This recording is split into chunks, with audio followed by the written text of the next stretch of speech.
Teacher training becoming global in nature. There were reports of several countries opening Montessori schools, and everywhere there was a desperate need for teacher training. After Maria Montessori initiated with teacher training in her own country, there were seen a demand all around the world, and many countries came up with the idea that teacher training is essential. Montessori ने उसके लिए extensively travel किया और lectures दिए और public को address किया, and then also wrote article and books while conducting teacher training herself all over the globe. और मारिया मॉन्टेसरी ने अपने सब चीज़ों को एक तरफ रखते हुए अब टीचर ट्रेनिंग कराने का फ़ैसला किया, और वो पूरी दुनिया में ट्रैवल करती रहीं, जिसमें उन्होंने मुख्तलिफ़ किताबें लिखी, मुख्तलिफ़ आर्टिकल्स भी लिखे, और उसके साथ साथ बहुत सा ऐसा मटीरियल सामने लेके आई जो कि हम सब के लिए आज भी मशअल राह है। स्विट्ज़रलैंड वो पहला मुल्क था जिसने अपना इंटरेस्ट शो किया मारिया मॉन्टेसरी के मेथड्स में, और ये लार्जली इसकी वजह टेरेसिना बोनटेम्पी थी और यूनिवर्सिटी ऑफ जेनेवा। ये दो ऐसे लोग और ऐसे इदारे थे जिनकी वजह से स्विट्ज़रलैंड ने अपना इंटरेस्ट शो किया। और फिर उसके बाद यूनिवर्सिटी ऑफ जेनेवा ने इनवाइट किया मॉन्टेसरी को कि वो डेमोन्स्ट्रेट करें अपने उन मेथड्स को जिनके ज़रिए से वो बच्चों को पढ़ाती हैं in the presence of a group of children and their own staff.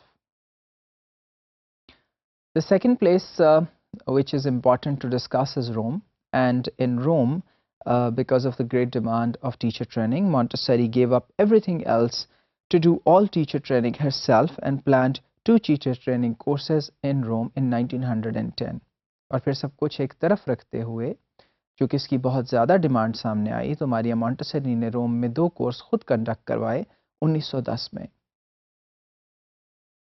और सबसे बड़ी डिफ़िकल्टी जो मारिया मॉन्टेसरी को पेश आई वो ये थी कि how to encourage new teachers to put her principles into practice, कि वो किस तरह से नए उसातिज़ा को या यंग उसातिज़ा को इस बात की तरफ राग़िब करें कि वो उनके प्रिंसिपल्स को प्रैक्टिस में लेके आएँ, उसमें अपना इंटरेस्ट पैदा करें, और फिर उनके एक्सपेरिमेंट्स को फॉलो करते हुए और यकीनन वैसे ही रिजल्ट्स लें जो कि मारिया मॉन्टेसरी ने यील्ड किए। और फिर इस वजह से मॉन्टेसरी ने यह फ़ैसला किया कि सब टीचर ट्रेनिंग्स वो खुद कंडक्ट कराएंगी और ख़ुद जाके ये सारा प्रोसीजर जो है इसको फॉलो करेंगी और इसके रिजल्ट्स को देखेंगी। वजह ये थी कि standardization was important because of the role of the teacher, the use of the things in the classroom, और वो सब चीज़ें उसी वक्त पॉसिबल थीं अगर मारिया मॉन्टेसरी वहाँ ख़ुद मौजूद होती और अपनी फ़िलासफ़ी को एक साइंटिफिक तरीके से फॉलो करवाती उन टीचर्स के ज़रिए जिनकी ट्रेनिंग की जा रही थी।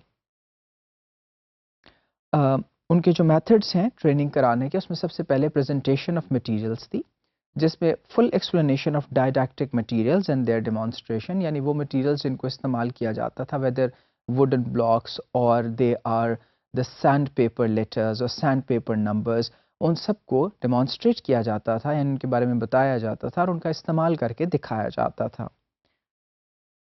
Then there was the 3 period lesson, और 3 पीरियड लेसन के अंदर ये बताया जाता था कि रफ एंड स्मूथ बोर्ड्स का इस्तेमाल क्या है और कुछ कलर टैबलेट्स भी इस्तेमाल की जाती थी।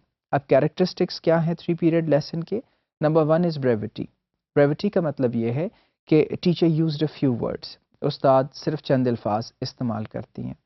Simplicity, spoke only the truth, और ऑब्जेक्टिविटी का मतलब ये है कि child concentrated on the materials being demonstrated, कि बच्चा आप कॉन्सेंट्रेट करेगा उन मटीरियल्स पे जिनको डेमोन्स्ट्रेट किया गया है।